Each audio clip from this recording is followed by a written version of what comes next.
Following the annual 2026 ministerial press briefing, the Ministry of Finance has laid out a comprehensive roadmap detailing the economic future of Lagos State. Amidst global economic shifts, presentation of Minister of Finance in commemoration of the 7th year in office of Mr. Babajide Olusola Sanwo-Olu.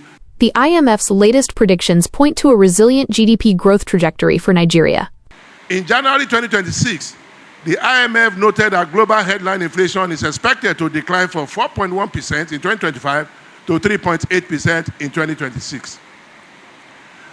Nigeria economy showed resilience in 2025 with GDP growth of 3.98% in Q3 2025 and full year growth estimated at 3.89% by the Central Bank of Nigeria. Mirroring this macroeconomic outlook, a clear distinction in fiscal strategy has emerged between the federal level budget and the highly independent financial framework of Lagos State. At the briefing, the Commissioner for Finance, Mr. Abayomi Oluyomi, highlighted the state's explosive growth, revealing that Lagos successfully generated a record 26 trillion naira in total revenue. Lagos State remains Nigeria's economic powerhouse with a GDP using PPP estimated over $259 billion. Lagos continues to be not only Nigeria's financial hub, but one of Africa's largest subnational economies. The World Bank in April 2026 Nigerian Development Update acknowledged that Nigeria has made meaningful progress in restoring macroeconomic stability following bold reforms through household income that have yet to recover. The Lagos State Ministry of Finance has continued to respond with deliberate and strategic action, leveraging technology, strengthening revenue systems, and maintaining fiscal discipline to buffer the state finances. We have continued sustained investment in staff training, in staff welfare, and in capacity building. We maintain industrial harmony and we foster professionalism within the agency. Prompt and timely payment of salaries. The staff that are here, I think you need a round of applause for that. Lagos State has never owed staff a single salary. We pay salary as at when due. Let's go to the figures. Lagos State total revenue in 2025 generated was about 2.6 trillion. This information is already in the public space. It is in our audited financial statement. And of course, where Lagos State has played a prominent role, where Lagos State has done very well, is in the area of internally generated revenue. In 2025 alone, about 1.87 trillion was generated. Driven heavily by calculated tax increases and a broadened tax net, the commissioner attributed this revenue boom to sweeping digital innovations for tax administration, which have completely streamlined collections across the state. But even with this aggressive infrastructure expansion, Lagos is keeping its books strictly balanced. Tax revenue collection increased from 678 billion in 2023 to 1.05 billion, 1.045 billion in 2024, a 54.2% growth. The first time that LRS surpassed the 1 trillion naira revenue threshold. There was we enhanced the efficiency of the existing multiple payment channels, including mobile, POS, USSD, WhatsApp, and online options to ease revenue collections. The commissioner proudly stated that Lagos is successfully maintaining its healthy debt service to revenue ratio, staying well below the fiscal sustainability threshold. Bolstering its reputation as Nigeria's economic powerhouse, the state has never defaulted on its debt obligations, a track record that continues to earn Lagos top-tier local and international credit ratings. The state is also expanding its portfolio into sustainable financing, with the introduction of the Lagos State Impact Bond, targeted at funding key social development projects. Lagos State issued the first sustainable and impact bond, which we call Green Bond, that was issued in 2025. And for us to test the market, we issued 14.815 billion. This was oversubscribed by more than 100%. Let me also say here, and for the benefit of the pressmen, that this initiative done by Lagos State makes Lagos State to be the first subnational in Africa to issue green sustainable bond.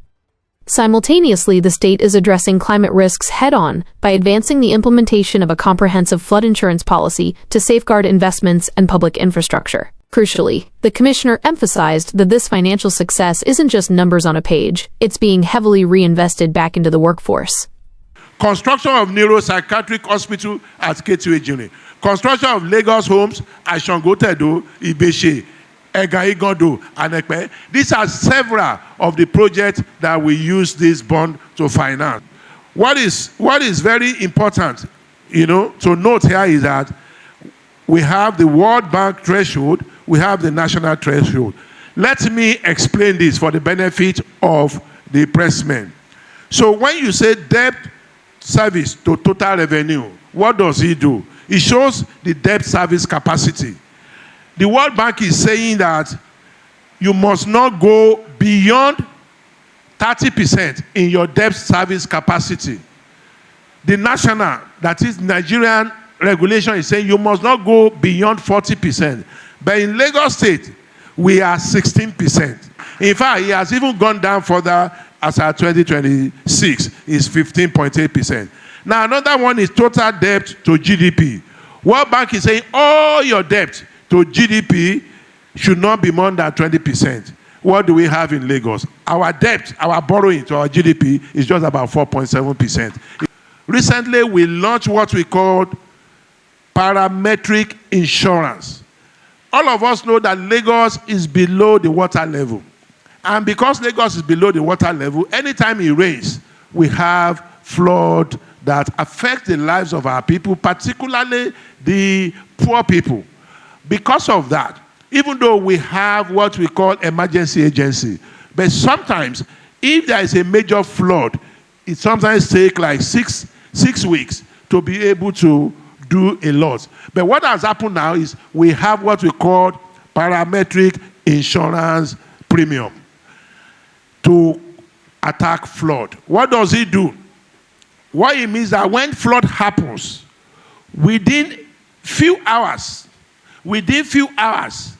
we now have a policy that we make sure that all the people that were affected, we resettle them. So now the money is there to resettle them. Before, we begin to look for budget to be able to resettle them and take care of them. But now, everybody that, particularly in the areas that we have done it, that flood affects, all the infrastructure that has been destroyed, we already have money to start replacing those infrastructures. All the people that have lost their livelihood, that have lost their buildings, immediately, within few hours that thing happened, we begin to pay them back. Through sustained investments in staff training and capacity building, the administration has maintained a flawless welfare record, ensuring that the state has never owed staff salaries or pensions. However, the state's message to financial defaulters remains firm. During the question and answer segment, the commissioner sent out a stern warning, disclosing that the ministry has already begun taking individuals and corporate organizations to court for tax default. We have started taking people to court for tax default, particularly property tax default. In fact, as I speak to you, some of them are being convicted. So I need that to be... So if you are also here, you have not paid your property tax, the long hand of the law will eventually catch up with you. With these aggressive reforms, the ministry is ensuring that Lagos remains financially stable, transparent, and built to last. Thanks for watching. This is Ask Lagos.